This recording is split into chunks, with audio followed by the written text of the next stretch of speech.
First step to raising mindfully engaged children is to acknowledge that you are not a superhuman, you are just another parent. What we always feel is that we tell our kids, okay, read now, okay, read now. Instead of saying switch off the TV, can you change your tone to saying, hey, I got out the world map puzzle, can we do this activity together? Children always resort to screen time when they don't find a constructive activity time. Hello everyone, and this is me. My name is Mansi and I'm the founder of Kidstop Press, and what we're really looking at talking about today essentially is really talking about mindfully engaging the kids and really understanding children and how we can ensure that we are we are understanding, we're not overreacting, because for all of us this time has been pretty stressful, is very stressful. I think the mistake that all of us make is also not acknowledge that yes, this time is exhausting, yes, this time is difficult, and I'm no superhuman, I am just another parent like anybody else. So I would definitely like to say that first step to raising mindfully engaged children is to acknowledge that you are not a superhuman, you are just another parent. So that is step number one. So one, we're talking about mindfully engaging children. Second is how as parents we can save time to ensure that we are doing more with them and spending less time researching, because I don't know if that happens with you guys, that I am so engrossed in just researching everything, and by the time, so I spend 80% of my time researching and only about 20% of my time doing. And when I'm in that doing phase with my child, I am so exhausted that it kind of saps me out, and I'm like, chuck it, I'm like done, or I get angry. And what also happens is that our expectations of what we see as our resource pool, whether it's on Instagram or it's on Pinterest or any of that, those expectation levels are so much higher that we just feel that when we actually do it, and if it doesn't turn out like that, like sometimes what we might see on our inspiration board on Pinterest or Instagram or any of that is, this child doing it and the child getting it, and then when we actually sit to do it, maybe it wasn't age appropriate for our child, right? So there are multiple barriers that come. So right from spending a lot of time on research to not finding age appropriate activities, there can be multiple milestones that might happen in your journey, and it might become very, very difficult and frustrating at some point in time. Also, more often than not, I always feel that parents, children have something to show to their kids, and kids have something to show to their parents, and the parents will be like, yeah, just hold on, just hold on.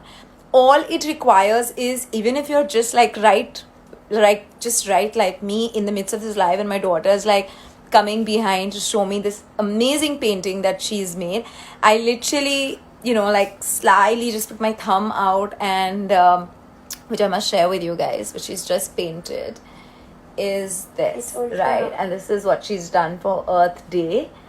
Okay, and this is really... Ma, you're holding it right. Okay, so it's basically like this, okay? Is like this. Anyway, so what I was trying to say is acknowledge that moment, right? I could have said, okay, go away, I'm in that life, but I just, like I said, I slyly did this. So she felt acknowledged. So that is very, very important, I would say. Next up is, we're also going to talk about reading and how to raise readers. Now, my daughters are 11 and 7, and I've had great reading success with them. And it again depends on what you define by success, right? So for me, reading success meant not to say that over summer my kids have finished 500 books. That's really not my goal of success to raise readers, because both my husband and me love reading, and what we've realized is we want them to enjoy the process of reading. We want them to ask the right questions after they're reading. We want them to pick up and be exposed to genres they've never which are not like very typical, right? Like you don't expect, like currently my 7-year-old is reading all about mythology, and she's just going nuts, like literally to the point that she's read 3 different authors and 3 different versions of the Mahabharata. She's read Devdutt's The Boys Who Fought, then she's also read the Amar Chitra Katha version of it, which is a comic version of it, and she's also read Samita Arni's book. Now, a simple insight that I experienced as a parent, and I want to know if you guys have faced this too. We send our kids to class, we don't know what has happened, there's absolutely no follow up.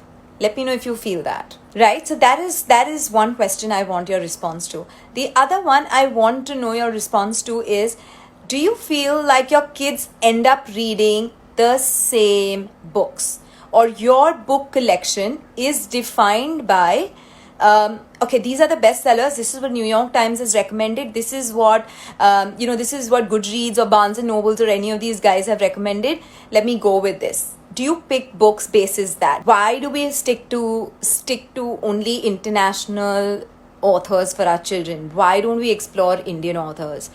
Our kids are not growing up in toadstool, in the woods and toadstool mushrooms and a little picnic under the tree. I mean, all of that is great, but India also has a great offering of some amazing fiction work, amazing illustrators, amazing artists, amazing authors, amazing real life stories, right?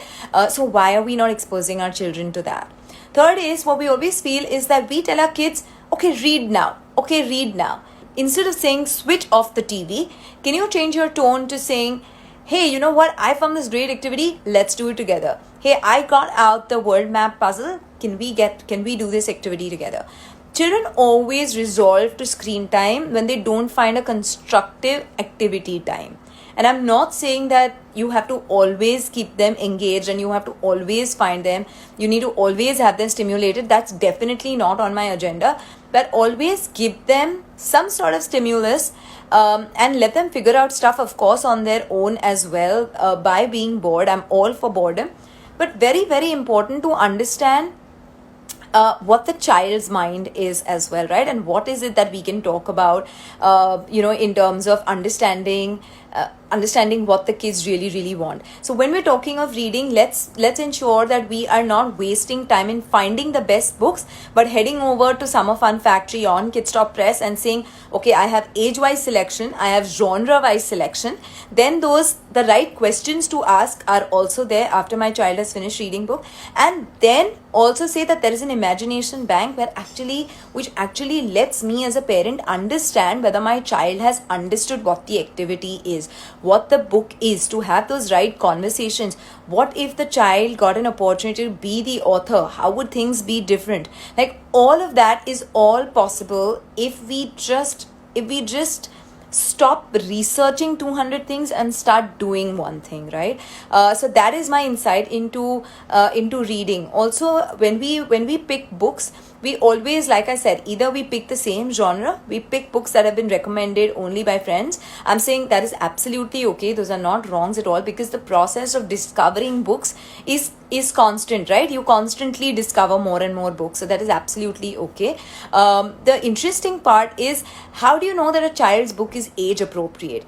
Where do you find books to read at this point in time when you've run out of books at your place, or you find a great book list but don't know where to read?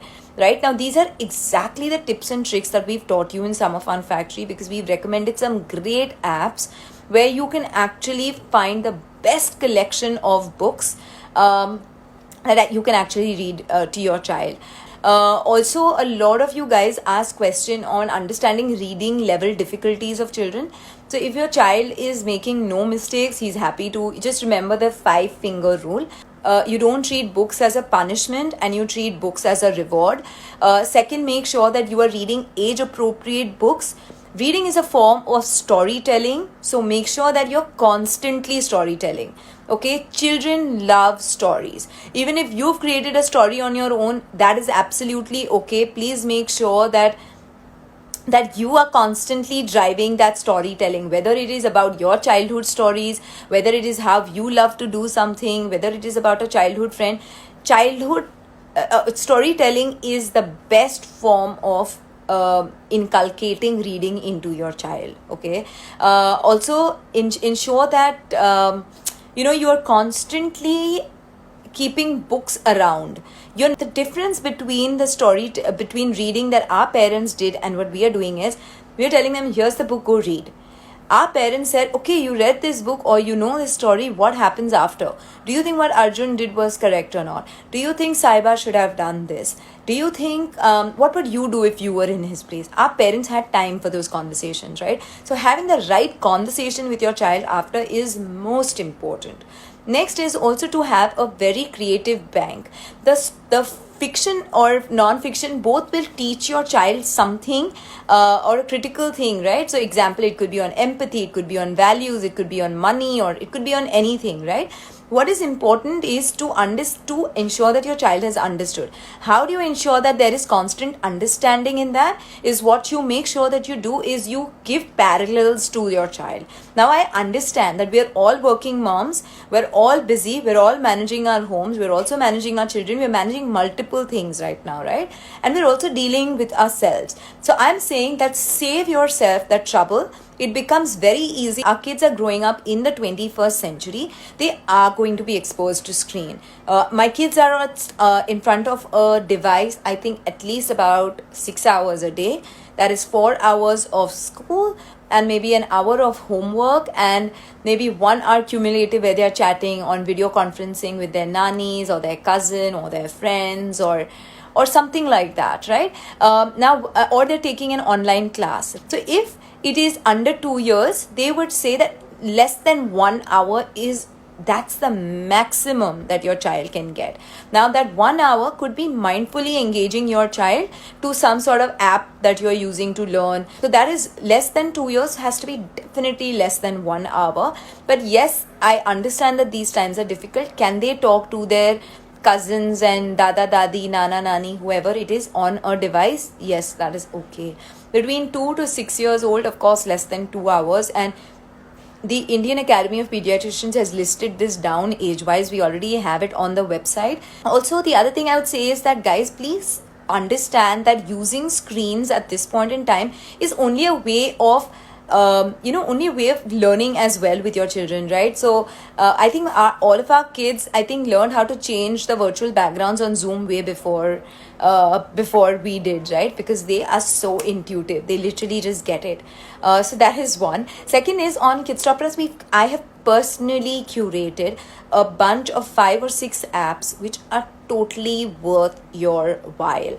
Now, what do I mean by this? Your child at this point in time is not going to be able to go out in the garden and figure out, okay, this is a plant and how do I dissect it and, what do I do with it and how do I learn all about it? Can they do that using AR in terms of to understand the dissection of a plant?